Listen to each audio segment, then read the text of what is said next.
Assalamualaikum warahmatullahi wabarakatuh. Perkenalkan, nama saya Meisa Miasih dengan NIM 18622 01043 dari kelas 6 shift 3 pagi. Nah, kali ini saya akan mempresentasikan mata kuliah saya, yaitu teori akuntansi dalam perspektif penelitian akuntansi. Terima kasih sudah menonton, semoga bermanfaat.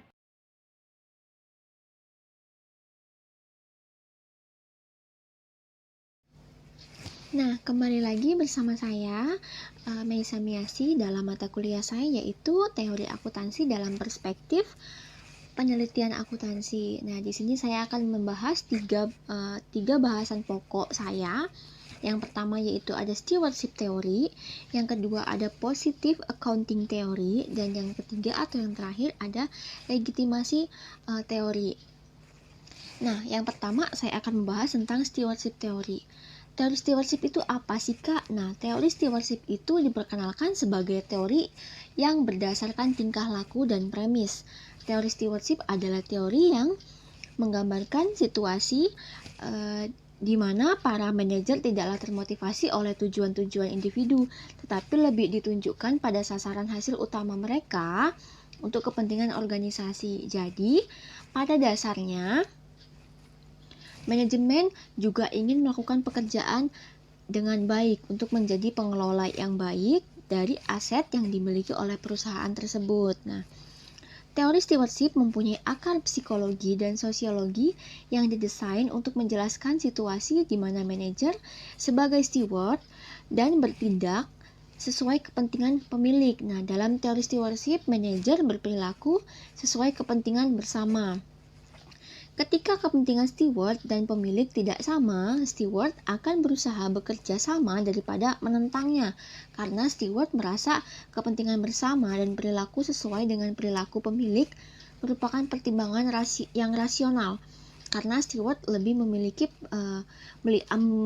atau melihat pada usaha untuk mencapai tujuan organisasi.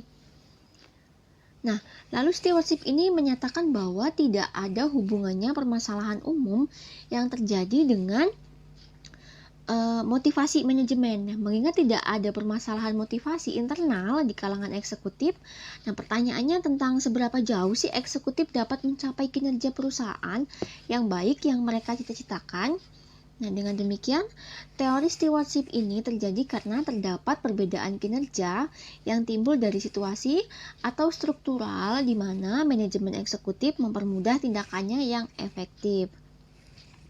Nah, jadi pada teori stewardship ini terdapat model of man yang didasarkan pada pelayanan yang memiliki perilaku di mana dia dapat dibentuk agar selalu dapat diajak bekerja sama dalam organisasi, memiliki perilaku kolektif atau berkelompok dengan utilitas tinggi daripada individunya dan selalu bersedia untuk melayani. Ada hubungannya nih yang sangat kuat antara kesuksesan organisasi dengan kepuasan prinsipikal. Nah, steward melindungi dan memaksimumkan shareholder melalui kinerja perusahaan. Oleh karena itu, perusahaan akan mampu memuaskan sebagian besar organisasi yang lain sebab sebagian besar shareholder itu memiliki kepentingan yang telah dilayani dengan baik lewat peningkatan kemakmuran yang diraih oleh organisasi. Nah, salah satu variabel yang memiliki hubungan nih dengan teori stewardship adalah variabel economic performance. Nah, hubungan teori stewardship dengan economic performance terletak pada eksekutif atau steward yang memiliki perilaku di mana dia dapat dibentuk agar selalu diajak bekerja sama dalam organisasi, memiliki perilaku kolektif atau kelompok dengan utilitas tinggi daripada individunya, atau kelompok dengan utilitas tinggi daripada individunya dan selalu bersedia untuk melayani sehingga akan memaksimumkan kinerja keuangan perusahaan. Nah, variabel lainnya yang memiliki keterkaitan dengan teori stewardship adalah kualitas laba. Hubungan teori stewardship dengan kualitas laba itu menjelaskan bahwa para eksekutif atau steward yang memiliki perilaku di mana dia dapat dibentuk agar selalu dapat diajak bekerja sama dalam organisasi, memiliki perilaku yang kolektif atau berkelompok dengan utilitas tinggi daripada individunya dan selalu bersedia untuk melayani. Nah, lalu yang kedua atau pembahasan kita yang kedua itu ada positive accounting theory.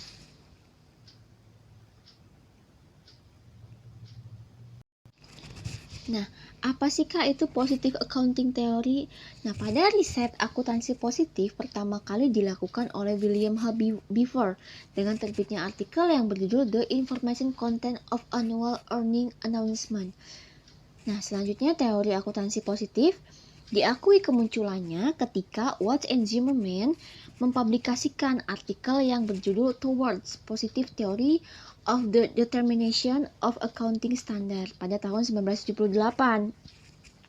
Nah, artikel tersebut telah menjadikan teori akuntansi positif sebagai paradigma riset akuntansi yang dominan, yang berbasis empiris, kualitatif, dan dapat digunakan untuk menjustifikasi berbagai teknik atau metode akuntansi yang sekarang digunakan untuk mencapai atau mencari model baru untuk pengembangan teori akuntansi di kemudian hari.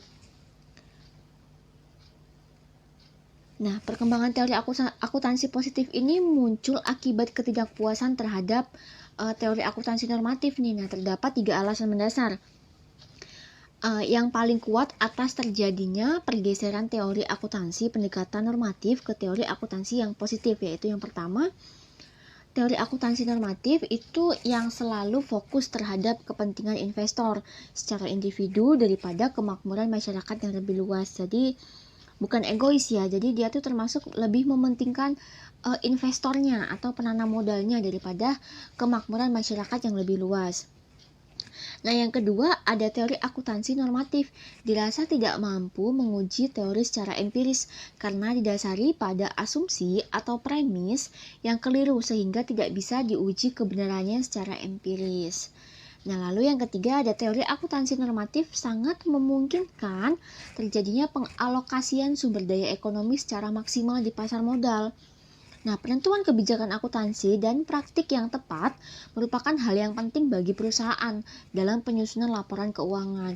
Sehingga dalam menentukan kebijakan, akuntansi dan pelaksanaannya tidak terlepas dari pihak-pihak yang berwenang, serta memiliki kepentingan dengan penyusunan laporan keuangan.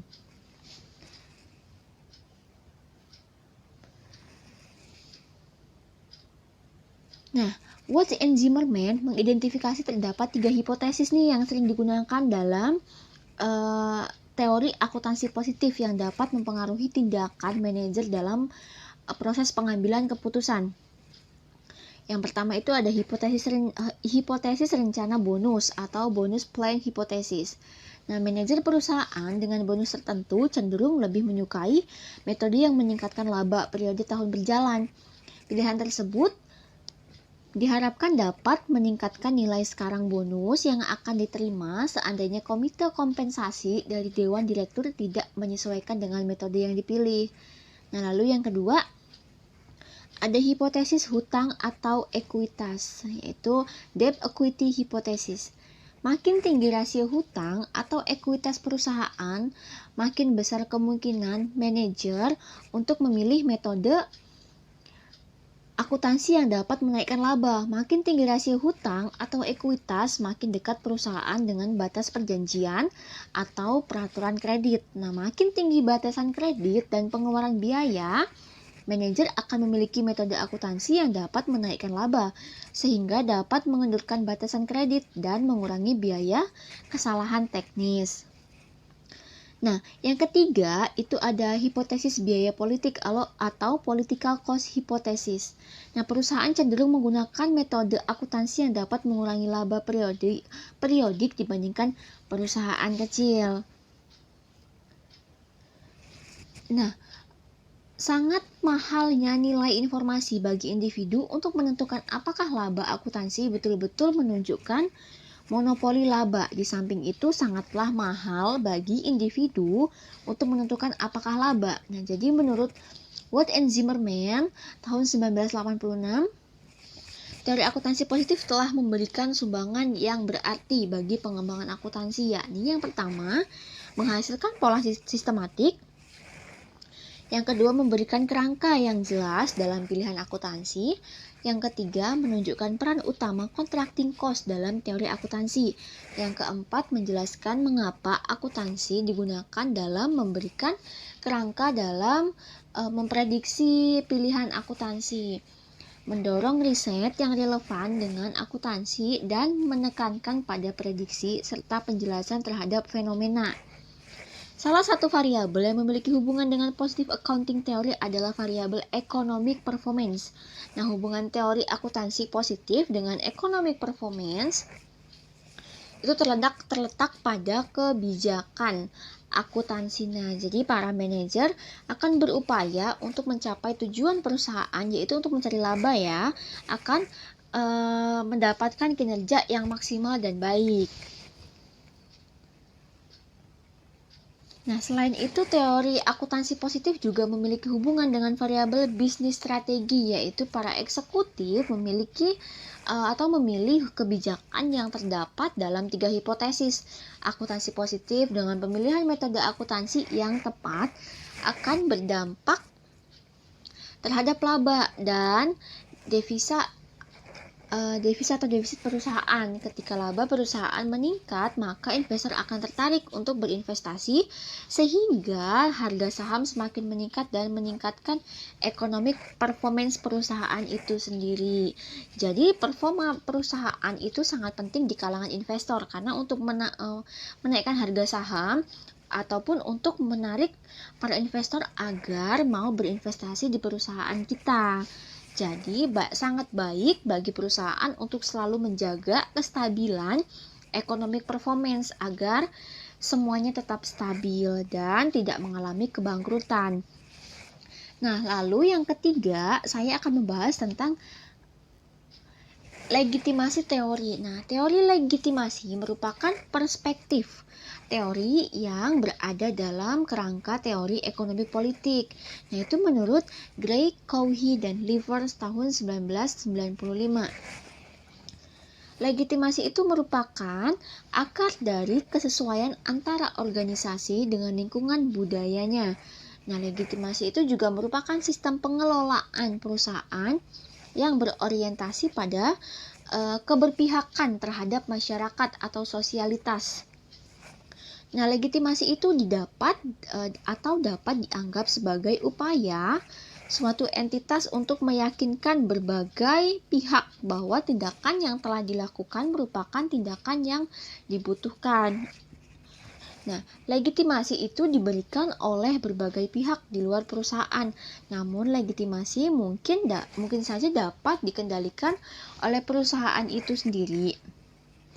Hal ini menunjukkan bahwa perusahaan yang terjadi di dalam nilai norma sosial menjadi suatu motivasi bagi perubahan organisasi dan juga suatu sumber tekanan bagi legitimasi organisasi. Nah, untuk itu sebagai suatu sistem yang mengutamakan keberpihakan atau kepentingan masyarakat, operasi perusahaan harus sesuai dengan harapan dari masyarakat. Nah, legitimasi itu dapat diperoleh manakala terdapat kesesuaian antara keberadaan perusahaan tidak mengganggu atau sesuai dengan eksistensi sistem nilai yang ada di dalam masyarakat dan di lingkungan. Ketika terjadi pergeseran yang menuju ketidaksesuaian, maka pada saat itu legitimasi perusahaan dapat terancam. Nah, dasar pemikiran ini adalah organisasi atau perusahaan akan terus berlanjut keberadaannya jika masyarakat menyadari bahwa organisasi beroperasi untuk sistem nilai yang sepadan dengan sistem nilai masyarakat. Lalu ada suatu organisasi mungkin menerapkan 4 strategi legitimasi ketika menghadapi berbagai ancaman. Nah, untuk menghadapi kejanggalan atau kegagalan kinerja perusahaan, langkah yang harus dilakukan adalah sebagai berikut. Yang pertama itu mencoba untuk mendidik stakeholder tentang tujuan organisasi untuk meningkatkan kinerjanya. Nah, lalu yang kedua ada mencoba untuk merubah persepsi stakeholder terhadap suatu kejadian, tetapi tidak merubah kinerja atau aktual organisasi. Lalu yang ketiga, mengalihkan atau memanipulasi perhatian dari masalah yang menjadi perhatian. Yang keempat, mencoba untuk merubah ekspektasi eksternal tentang kinerjanya. Nah, dengan kata lain, komunikasi menjadi jalur paling penting untuk memperoleh legitimasi yang baik dari pihak yang diharapkan perusahaan. Nah, organisasi yang dapat menggunakan 4 strategi legitimasi ketika organisasi menemui ancaman legitimasi, yaitu dengan yang pertama meyakinkan stakeholder melalui edukasi dan informasi mengenai situ kesesuaian tindakan organisasi daripada mengubah tindakan atau kebijakan yang telah diambilnya. Lalu yang kedua, mengubah persepsi organisasi tanpa mengubah kinerja aktual organisasi. Yang ketiga, mengalihkan perhatian dari isu-isu penting ke isu-isu yang berhubungan pada jalur yang sesuai dengan melewati pendekatan emotif simbol untuk memanipulasi perspektif stakeholder.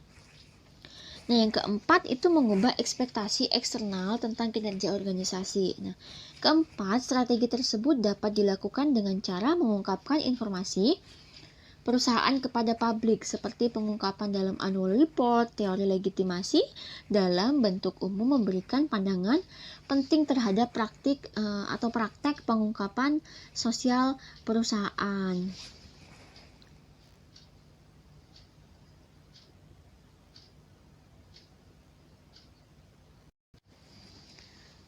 Nah, salah satu variabel yang memiliki hubungan dengan teori legitimasi adalah variabel corporate social performance. Hubungan antara teori legitimasi dengan corporate social performance itu terletak pada pengungkapan sosial perusahaannya. Perusahaan mengungkapkan kinerja sosial perusahaan untuk mendapatkan legitimasi dari shareholder. Ketika perusahaan mendapatkan legitimasi dari shareholder, maka citra perusahaan akan meningkat sehingga ekonomi performance meningkat yang ditandai dengan naiknya harga saham dikarenakan investor tertarik untuk berinvestasi.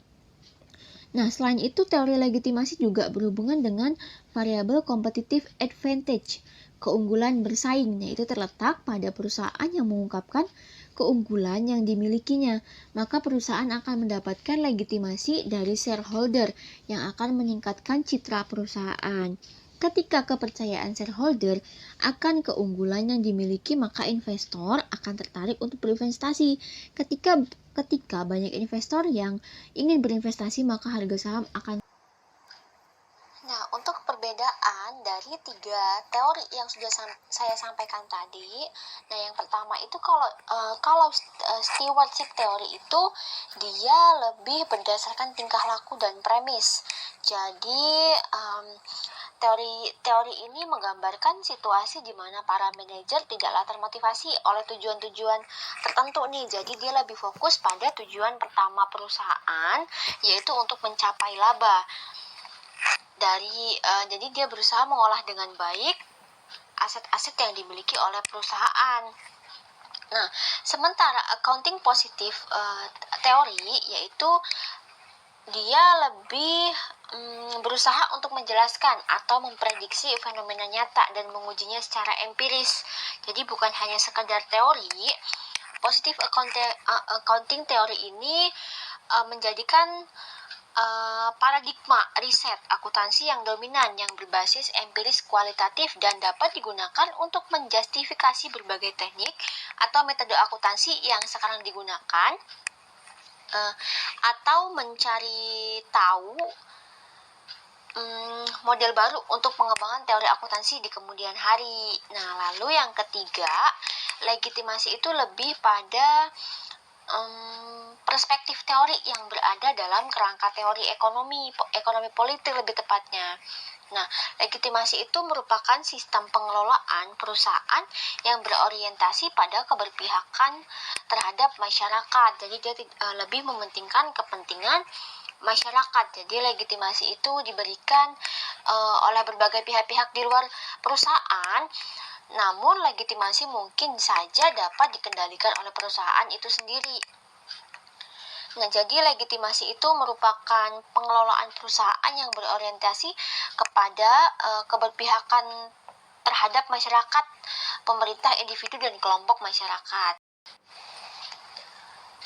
Nah, variabel-variabel penelitian itu berhubungan ya, karena yang pertama itu stewardship itu sangat memiliki hubungan pada variabel penelitian, karena teori stewardship itu sering disebut juga sebagai teori pengelolaan atau penata layanan dengan beberapa asumsi agar asumsi asar, fundamental assumption of stewardship theory. Nah, beberapa pertimbangan penggunaan stewardship sehubungan dengan variabel-variabel penelitian, karena teori stewardship itu seperti manajemen sebagai steward, pendekatan governance-nya menggunakan sosiologi dan psikologi, dan pada penelitian model manusia berperilaku kolektif untuk kepentingan organisasi.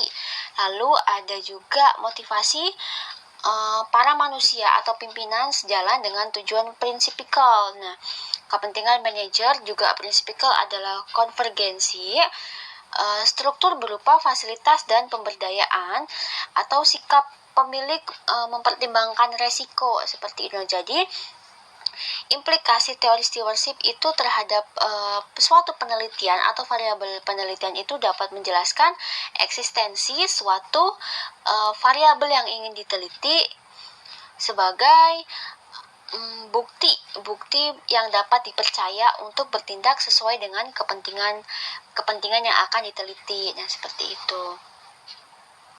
Nah, positive accounting theory itu memiliki hubungan yang sangat erat dengan variabel penelitian, karena selain memiliki hubungan yang kuat dengan variabel-variabel penelitian, positive accounting theory itu juga bisa melakukan kebijakan-kebijakan yang lebih efisien dan efektif untuk menaikkan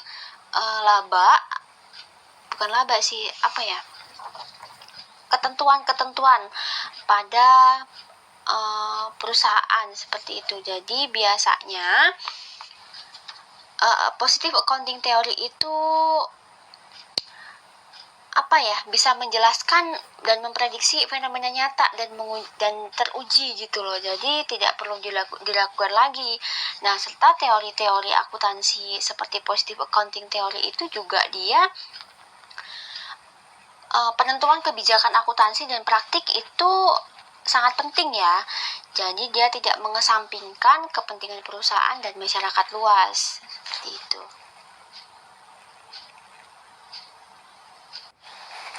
Dan juga positive accounting theory itu lebih fokus, atau bukan lebih fokus sih, jadi dia itu lebih mengutamakan seperti economic performance. Jadi sangat erat dengan hubungannya dengan variabel penelitian, karena itu untuk meningkatkan suatu tujuan perusahaan, dan juga itu bisa menjelaskan atau menguraikan bagaimana proses penelitian, lebih khususnya akuntansi dari awal hingga masa sekarang, dan bagaimana informasi akuntansi agar dapat dikomunikasikan kepada pihak lain dalam perusahaan.